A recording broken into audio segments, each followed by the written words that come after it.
3 महिन्यापासून सतत फॉलोअप केलेला आहे।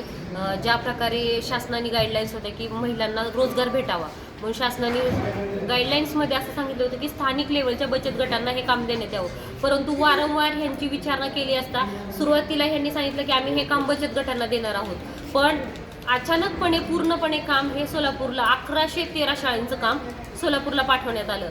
त्याच्यानंतर सांगितलं की आम्ही केंद्र प्रमुखांनी हे वाटप केलेलं आहे, आमच्याकडे कुठलंही वाटप नाही। जेव्हा चौकशी बसली याला चौकशी समितीमध्ये असं स्पष्टपणे चौकशी समितीच्या ह्याच्यात निदर्शनात आलेलं आहे की त्यांनी एकत्रितरित्या हे पूर्णपणे काम दिलेलं आहे सोलापूरला आणि कुठल्याही उमेदचे बचत गट आहेत आपल्याकडे, महिला आर्थिक विकास महामंडळाचे बचत गट आहेत किंवा स्थानिक लेवलला कुठलीही नोटीस काढलेली नाही, कुणालाही विचारणा केलेली नाही कोणत्याही बचत गटाला। त्यांनी स्वतःच्या स्वतः एकत्रित, कारण इथं केलं तर खूप लोकांना कळेल आणि डायरेक्ट घेतलं तर 30% ह्यांना सोलापूरवरून भेटलेले आहेत आणि ह्यांनी पूर्णपणे काम सोलापूरला दिले आहे। जिथे महिलांचा रोजगार होता, हक्काचा रोजगार होता, महिला घरी बसून गणवेश शिवू शकत होत्या, हे पूर्णपणे ह्यांचा रोजगार ह्यांनी हिसकावून स्वतःच्या स्वार्थासाठी आर्थिक लाभासाठी सोलापूरला दिलेला आहे। आणि जेव्हा जेव्हा यांना आम्ही मागणी केली चौकशी कारवाईची, यांनी कुठलीही कारवाई केली नाही, टाळाटाळीची उत्तर देण्यात आलेली आहे। सतत फॉलोअप घेतल्याने ह्या ऑफिसमध्ये मी 50 ते 60 वेळेस आलेले आहे, त्यावेळेस कुठेतरी यांनी म्हटले की आम्ही खुलासा मागू। खुलासा मागवताना कुठल्या तरी अधिकाऱ्याला एवढं तर कळतं ना, तिथं डेट मेन्शन करतात, त्यांनी विदाऊट डेट मेन्शन करता कारवाईच्या नोटीस काढल्या। त्याच्यानंतर सांगण्यात आले की 8 दिवसामध्ये करू, 8 दिवसाचे 1 महिना झालं, परंतु आजही कुठलीही कारवाई केलेली नाहीये। हे सांगतात की तुम्ही हे आमच्या क्लर्क मॅडम आहे त्यांच्याकडे जावा, हे तुम्हाला पत्र देतील। तिथं गेल्यानंतर हे आमच्याकडनं कोणतं पत्र हवंय, कशा हवंय हे लिहून घेतात आणि कुठलंही पत्र भेटत नाही। त्या मॅडम म्हणतात मॅडम साहेबच सही करत नाही तर मी काय करू।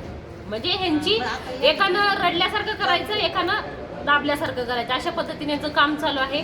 आणि आज यांनी कारवाई केल्याशिवाय आम्ही इथून हलणार नाही। याचं खरं सांगायला गेलं तर मुख्याध्यापक दोषी नाहीत, परंतु मुख्याध्यापकांनी ह्यांच्या दबावापोटी सह्या केल्या असतील तर त्याच्याशी आमचं आता काही उरलेलं नाहीये। आम्ही म्हटलं होतं की हे पूर्णपणे गट शिक्षण अधिकारी आणि शिक्षण अधिकाऱ्यांनी याच्यामध्ये आर्थिक लाभ घेऊन हे काम केलेलं आहे, परंतु यांनी चुकीच्या पद्धतीने सह्या घेतात। हे आता तुमच्याशी बोललेले होते शालेय समितीचे अध्यक्ष, शालेय समितीच्या अध्यक्षांच्या बॅकडेटेड नोव्हेंबरला काम दिले ना, ऑक्टोबरला काम दिले ना, मग तुम्ही आत्ता कसं काय सह्या घेताय कोटेशनवर, बिलावर? आता कसं काय सह्या दिलं? जेव्हा काम दिलं त्यावेळेसच बिल असेल ना त्याचं, तेव्हा तुम्ही काम दिलं। म्हणजे अशा प्रकारे सगळीकडनं चुकीच्या पद्धतीने हे सह्या घेत आहेत, कारण ग्रामीण भागामध्ये खालपर्यंत लोकांना कळत नाही आणि मुख्याध्यापकांना कळतं तर मुख्याध्यापक काय करणार ना। शिक्षण अधिकाऱ्याचे आदेश असतील, गट शिक्षण अधिकाऱ्यांचे आदेश आहेत, त्यांनाही नोकरी करायची। ज्यावेळेस यांचा एक केंद्र प्रमुख चौकशी समितीमध्ये म्हटला की मी कुठल्याही प्रकारचा गणवेशच पाहिला नाही आणि हे 8 गट शिक्षण अधिकारी चौकशीमध्ये म्हणतात की आमच्या केंद्र प्रमुखांनी वाटप केले।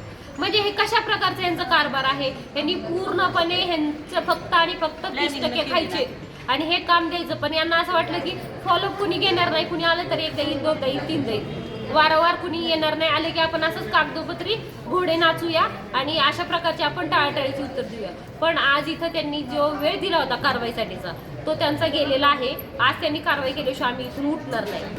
आज शिक्षणाधिकारी यांच्या दालनामध्ये त्यांना साडी, चोळी आणि बांगड्याचा आहेर देऊन आम्ही ठिय्या आंदोलनास सुरुवात केलेली आहे। त्याचं कारण असं की जो जिल्हा परिषद शाळेमध्ये स्काउटचा गणवेश दिला होता तो त्या शिलाईचं काम हे जिल्ह्यामधीलच बचत गटांना देणं बंधनकारक असताना देखील केवळ कमिशनासाठी शिक्षण अधिकारी आणि सर्वच गट शिक्षण अधिकारी यांनी 30% कमिशनावरती सोलापूरला देण्यात आलेला आहे। आमचं म्हणणं एवढंच आहे की इथल्या महिलांचा रोजगार हिसकवण्याची यांना संधी कुणी दिली, जो कोणी याच्यामध्ये दोषी असेल त्याच्यावरती कारवाई आजच्या आजच करावी, यासाठी आम्ही ठिय्या आंदोलन इथं करत आहोत। आपली मागणी मान्य नाही झाल्यावर काय करणार तुम्ही? आमची जर मागणी मान्य झाली नाही तर आम्ही इथून हलणारच नाहीत। शिक्षणाधिकाऱ्यांना साडी, चोळी आणि बांगड्याचा आहेर देऊन इथंच बसणार आम्ही। जोपर्यंत कार्यवाही होत नाही तोपर्यंत इथून एकही माणूस हलणार नाही।